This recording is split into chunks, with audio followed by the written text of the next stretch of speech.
Okay guys, welcome back to my YouTube channel. Ngayon ay ibabike check natin si Trings X8 Elite.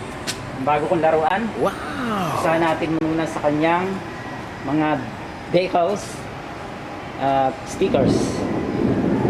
Okay. Unahin natin sa kanyang top tube. Sa top tube ay may decals na X8 Elite na may kulay na red, glossy. Pagdating naman sa kanyang down tube ay nakasulat yung kanyang logo na Trings na kulay gray, glossy. And then may halong red lines. At sa kanyang seat stain naman sa kabila, makikita yung decals na Shimano New Technology na kulay gray din, glossy type. Pagdating naman sa kanyang chainstay, meron ding decals na X8 Elite na katabi niya ay may red lines na spile din. Same din po sa kabilang side yan ng frame.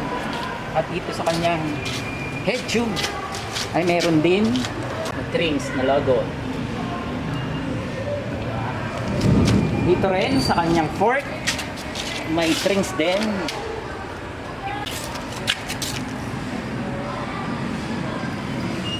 Absa natin sa kanyang frame.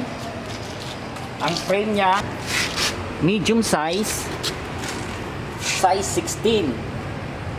Alloy din na 6061. Naka smooth welding yung frame niya. Then internal cabling. At yung head tube niya is tapered na po. Kung makikita nyo, maliit sa ibabaw, malaki sa ilalim. Yan o, maliit sa ibabaw, malaki sa ilalim. Tapered na po yung head tube na yan. At regarding sa kanyang fork,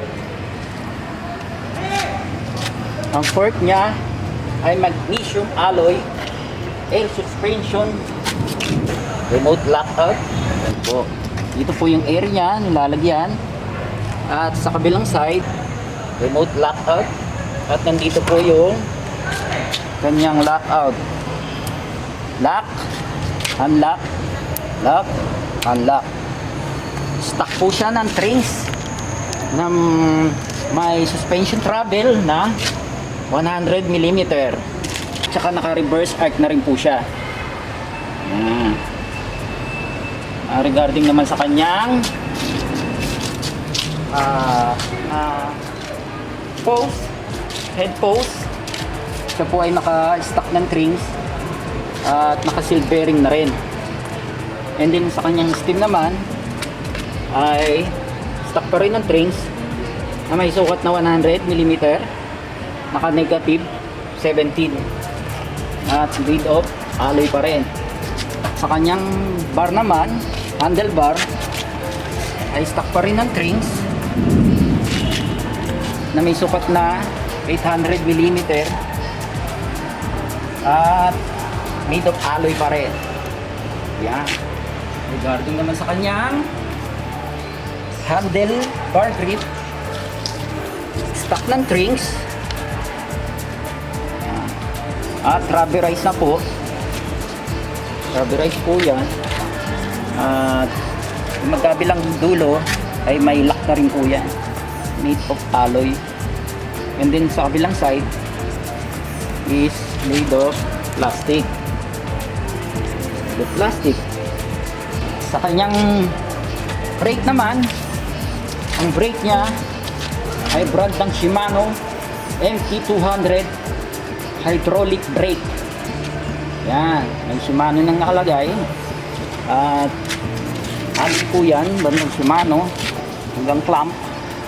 At itong lever nya is made of steel coated black, same as sa kabilang side ng brake.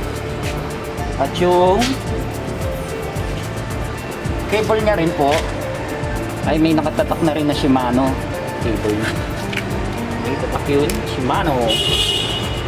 Yan. Pagdating naman sa kanyang brake caliper sa baba, yan po yung brake caliper niya. May Shimano na rin nakatatak, made of alloy.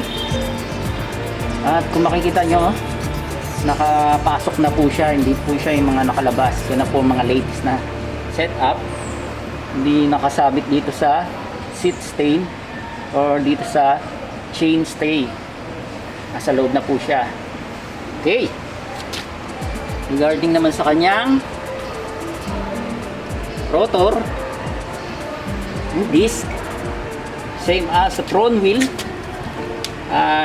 Bolt type na po siya. At may 6 holes. At may sukat na 160mm. Same as sa front wheel. At made of steel. At regarding sa kanyang hub, ang hub po niya is stock ng Trinx na brand na Formula at may logong F at naka seal bearing po at quick release na rin po. Hindi na po kailangan ng tools para higpitan o luwagan, kamay na lang okay na. Yan po, naka quick release at made of alloy po yan. Regarding naman sa kanyang spokes, ang spokes nila ay 32, stock pa rin ng Trinx na made of steel coated black, same as the front wheel. Regarding naman sa kanyang nipples, ang nipples niya ay steel of course, 32 pieces din yan, same as the front wheel pare. Regarding naman sa kanyang rim, ang rim nila ay may sukat na 27.5, made of alloy, stock ng Trinx at naka double wall na rin po yan. At ang tires naman nila, maxi space po yan na may sukat na 27.5 by 2.10. Kapal nyo po ay 2.10. Ang laki niya 27.5. Regarding naman sa kanyang saddle, ang kanyang upuan po ay SR Sport ang design. SR Sport, hindi lang pang sport, pang puwet pa. At may logong Trinx. Yan, kikita nyo astig yung design. Made of foam. At pagdating naman sa kanyang seat post, stock ng Trinx na may sukat na 31.6mm. Yan. At made of alloy. Made of alloy pa rin yan, stock ng Trinx. At sa kanyang seat clamp naman, ang seat clamp niya ay alloy pa rin. At naka quick release.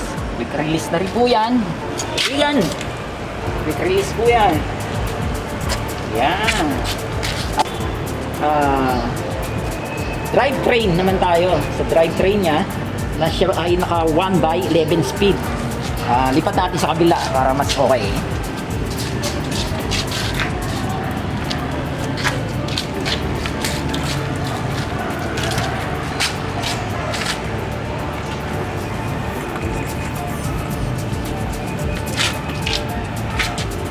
Yan po ang daan natin sa drivetrain. Naka 1/11 speed. Unaanin natin sa kanyang shifter. Ang shifter niya po ay brand ng Shimano Deore pa rin. Shimano Deore na nakapang 11 speed po yan. 11 speed. Forward, backward. Yan. Yan po ang kanyang shifter na gawa ni Shimano Deore. At yung cable niya rito, makikita nyo, meron na rin tatak na Deore. Deore. Shimano Deore. Yan. Okay, sa baba naman niya, yung kanyang RD o trailer ay Shimano na rin. Shimano Deore pa rin.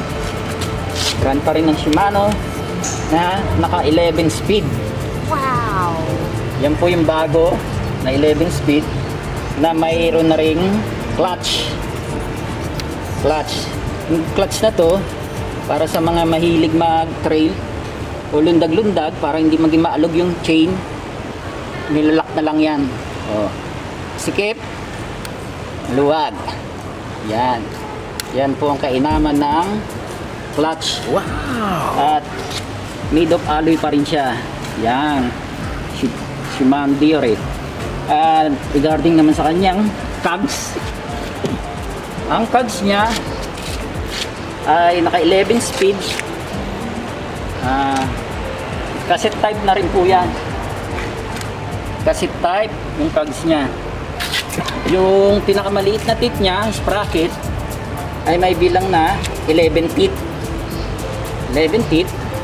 At yung pinakamalaki naman ay 50 teeth. 50 teeth. At made of steel. At yung pinakamalaking teeth ay made of steel coated black. Okay. Regarding naman sa kanyang steel at chain. Ang chain niya ay brand ng KMC na 11 speed pa rin. Pang 11 speed kanyang chain. And this is made of steel. Okay, sa kanyang crankset naman. Ang crankset niya ay naka-halotech po yan, ha. Pero unahin muna po natin sa kanyang bottom bracket. Ang bottom bracket niya ay stock pa rin ng Trinx na silvering na rin po. Yan. Tapos yung crank niya is halotech na po. Yan, halotech.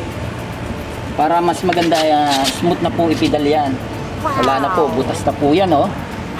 Halotech po yan, pag ganyan. Ang kanyang chain ring ay may bilang na 32 teeth. Naka 1x lang po yan. Yan na yung mga bagong setup ng MTB ngayon. Naka 1x na lang. Yes. Yung chain ring niya is made of steel coated black. And then pagdating naman sa kanyang arm, strap arm, ay may nakasulat na charm. Brand po yan ng Pro Wheel. Yan. Itong arm na to ay made of alloy pa rin. Same din sa kabilang side ng arm, 170mm.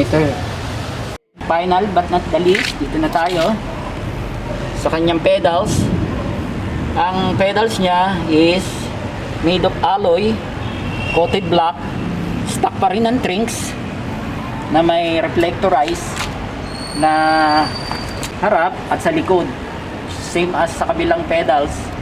At siya ay naka ball bearing magkabila. Okay guys, yan na po yung buong parts and components niyan ni Trinx X8, bago kong laruan. Pasok!